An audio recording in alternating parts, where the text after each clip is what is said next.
Hi guys, Walsh here. I've put together this video to walk you through the first 5 tasks of the basic rotary flight evaluation. If you follow the techniques and procedures I do here, I can guarantee that you'll pass the eval. It's all basic stuff, but it's kind of procedural. So I'm going to just fly the tasks and provide some talking points here and there. And as I said, if you follow these more or less these guidelines, I can guarantee you'll pass your eval. Now, there are 2 separate videos in the channel for auto rotation and tail rotor failure.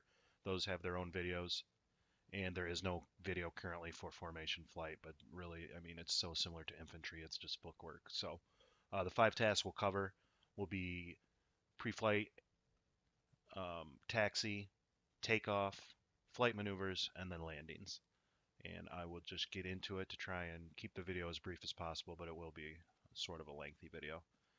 First thing that you're going to have when you start your eval after your initial talk through is the instructor is going to ask you to do a walk around of the aircraft.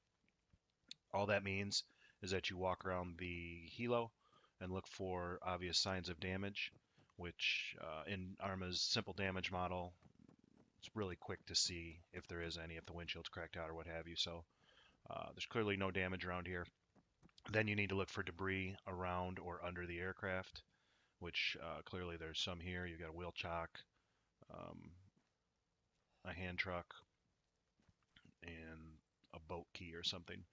So point those out to your instructor, get those moved. Then you want to point out anything that is a non-fixed structure around the aircraft, and you're pointing these out to your instructor and or your crew in an operational setting. The reason you point those out to your crew is so they can be aware of them as you take off and maneuver around your landing pad. So got a truck 25 meters in front of us. We've got a little bird 15 meters to our right side, or our 3 o'clock. Once that's complete, pilot can mount up the airframe.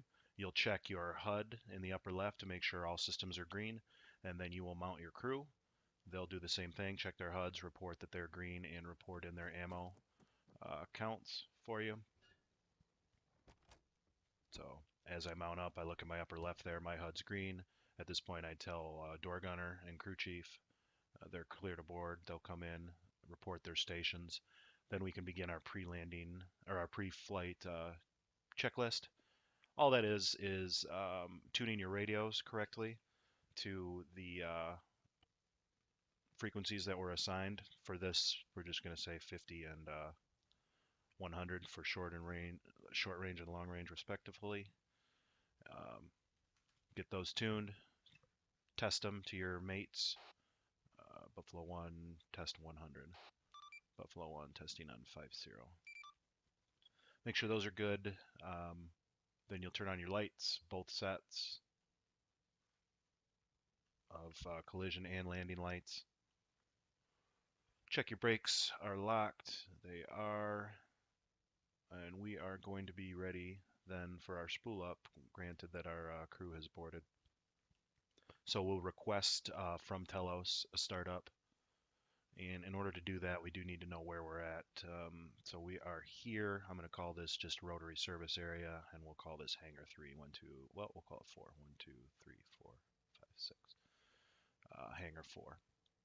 Call sign will be Buffalo 1 for your eval. So I'll go ahead and make our initial call up to ATC. Telos ATC Buffalo 1 at rotary service hangar 4. Request startup and stability check. Actually screwed that up. Hangar Buffalo 1, Telos, clear to start and hover check. There's a hangar over there. Clear to start and tab check, Buffalo 1. So there's our clearance. We're good to start our engine.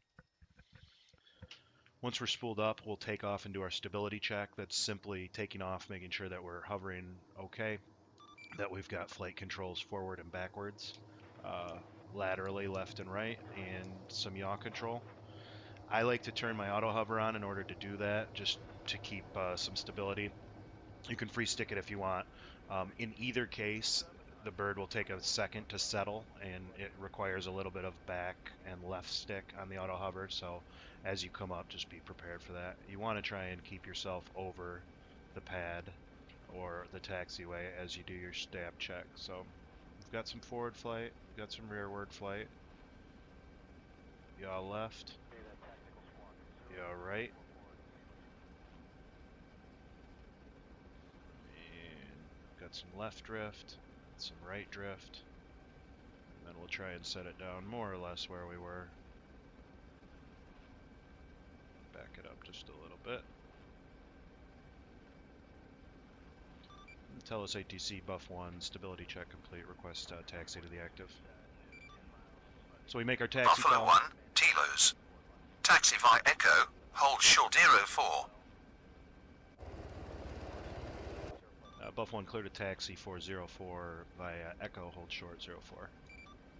Alright, we will taxi along 04 right here. Or taxi along Echo for 04. Just apologize.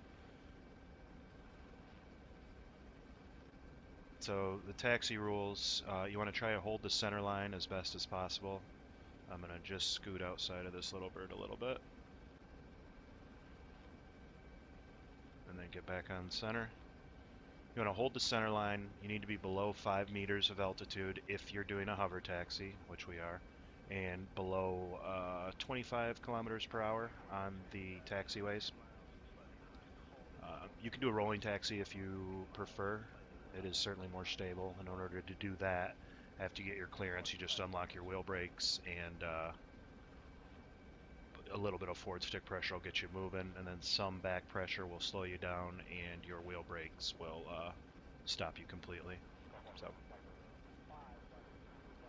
once we get up to our hold short point up here, we'll call back to Telos and just let them know that we're holding short.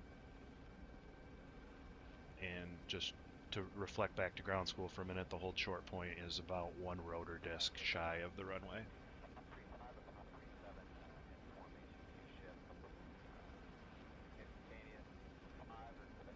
After our hold short, our takeoff will line up on the runway.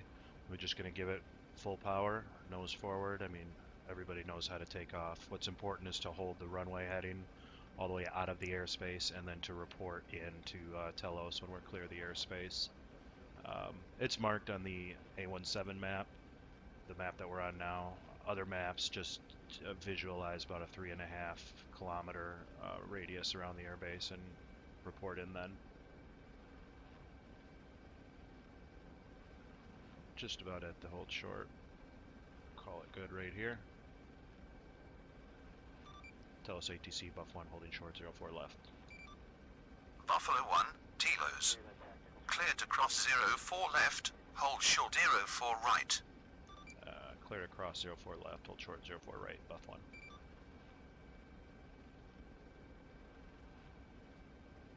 Make sure there's nobody coming.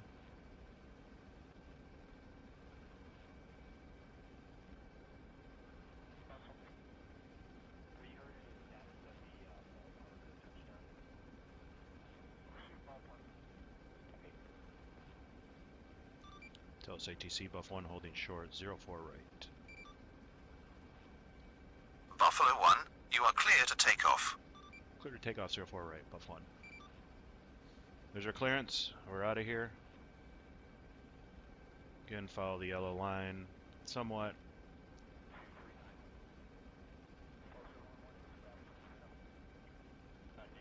Little bunny. Alright. Now we'll whoop, kill your auto hover. That was a rookie mistake on my part. Give us some forward rotor disc, full throttle. Hold the runway heading, and off we go.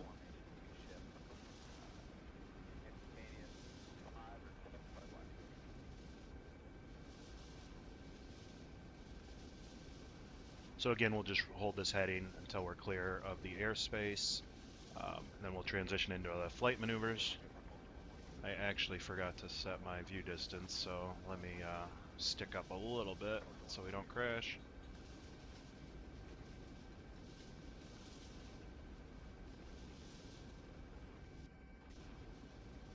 $16,000, I think that's a bit much. That'll work.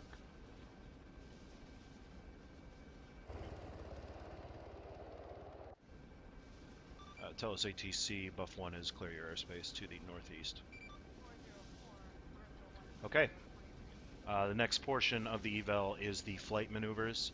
What will happen is we'll get out over here over open water so that we have a baseline ground level. And the first thing you'll be asked to do is fly straight and level flight for a certain distance at a given heading and altitude. It'll just be the heading that you're on. And then you'll be given an altitude, we'll say here 100 meters. So get to your 100, and then you're just going, whoop, a little low, and then you're just going to fly that altitude and hold it for 3 to 5 clicks, depending on your instructor's discretion.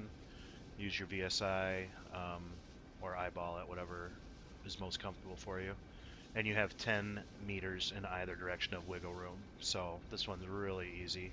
You can see there I'm almost down to 90. There still would be no deduction as long as you're within 10.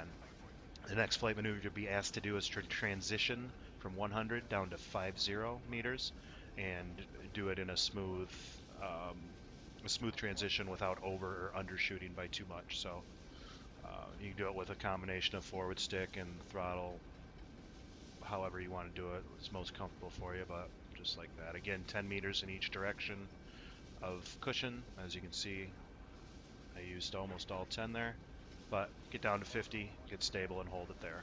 No big deal. You'll hold that for 1 or 2 clicks, and then you'll be asked to transition again back up to 100. I'm at max throttle, so you can't use throttle to do your transition, but a little bit of backstick, not too much because you can't slow down to a crawl, but enough to get us up to 100, and I kind of shorted it there just a bit. And back to 100, we're still above 220 kilometers through the whole maneuver, so that's good. That's it for altitude transitions. Then you'll be asked to turn to a specific heading. It's going to be a hard left to right turn. Really, altitude is not that important. Just don't obviously crash because sometimes you'll dip on hard turns. But the instructor will say, for instance, give me a left turn for a heading of 330. And what we're looking for is a rollout on 330 without going too far above or beyond. What did I say? 330? So I went way over. Try that again. Let's say right for 060. So a hard right. Just watch your compass heading however you need to. And then roll out 060. Pretty close there. So they'll do a couple of those. Turns to the right, turns to the left. Just a few times to see that you can hit your compass headings. Then we're going to ask to demonstrate VRS. So we'll pull into a hover like this, kill our forward speed, pull into a hover, and then just lower ourselves straight down until we hit the VRS. If you've never had a VRS, you'll recognize it by your whole cockpit kind of shaking violently.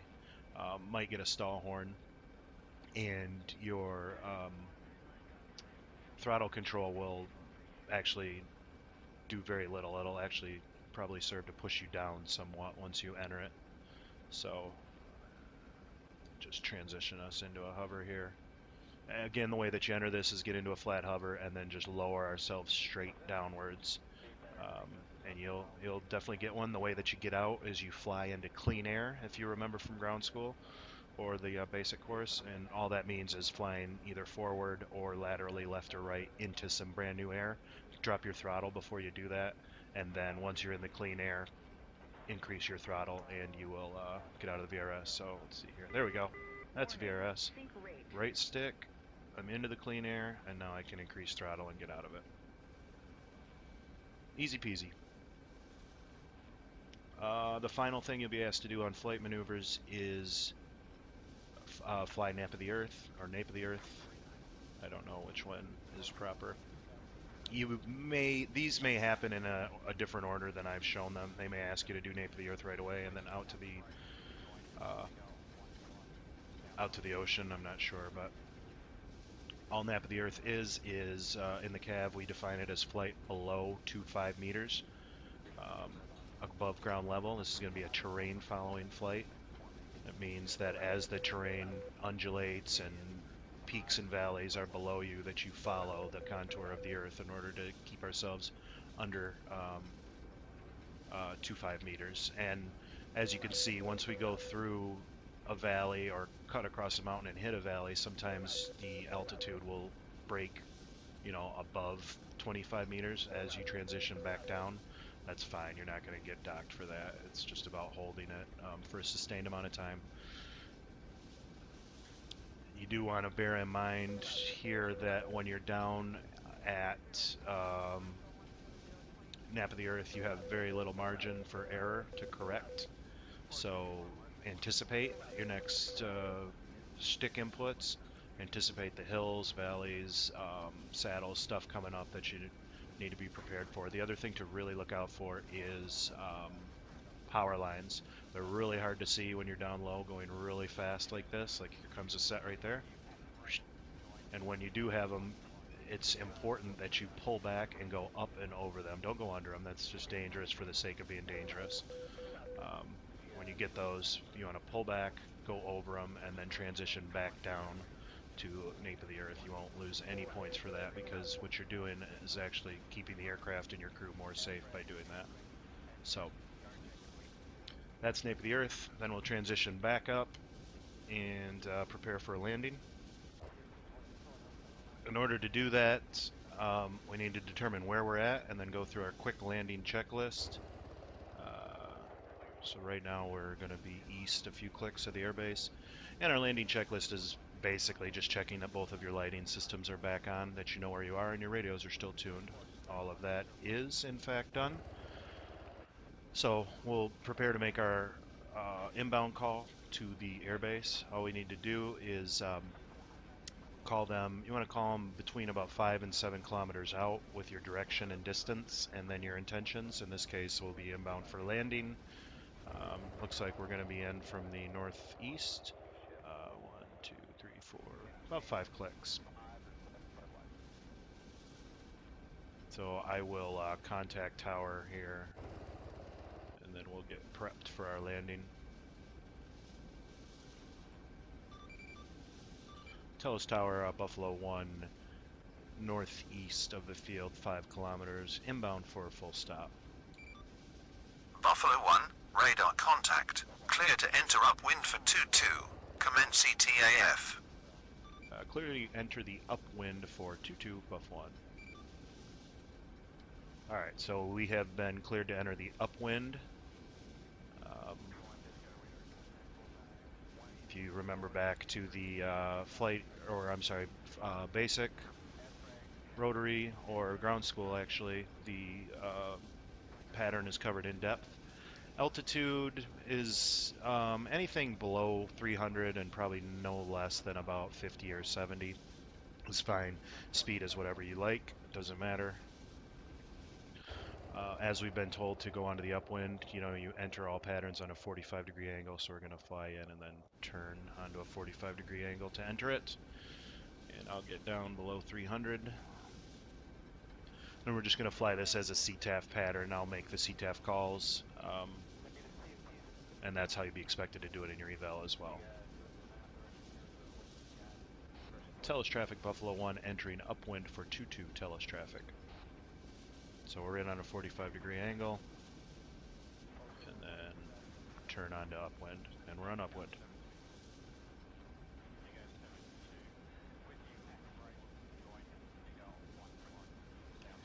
Be alert for other traffic on your radar, and if you do get other traffic, alert your crew. Call out to your crew or your instructor. I don't see any today. There's supposed to be some out here, but I don't see any right now. But throughout your entire eval, keep an eye on that radar on the right and make sure you're calling out traffic. Your instructor will throw traffic around for you, and you need to call the distance, or not the distance, but the heading or direction from your aircraft and whether you think it's friendly or not.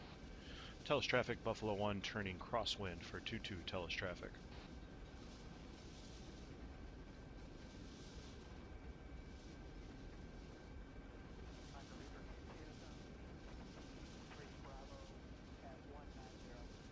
Telos traffic, Buffalo 1, turning downwind for 2-2 Telos traffic.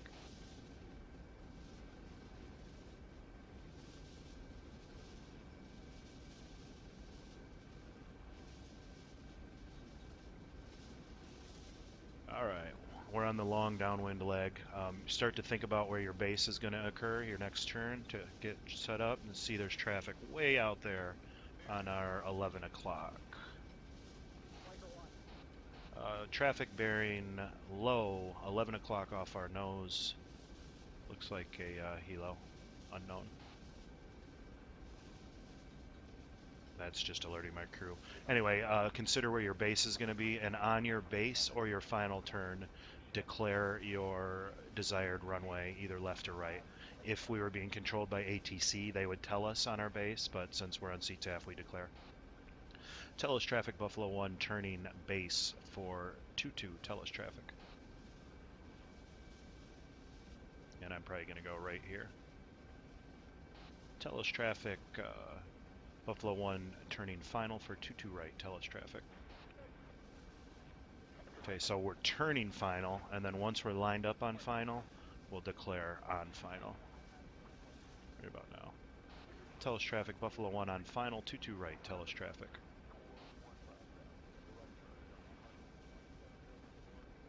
All of us know how to land. This one's easy. Just follow the lines home, and you'll get taxi instructions from ATC. Once you're back, just clear the airspace. Buffalo 1, turn right for taxiway Bravo.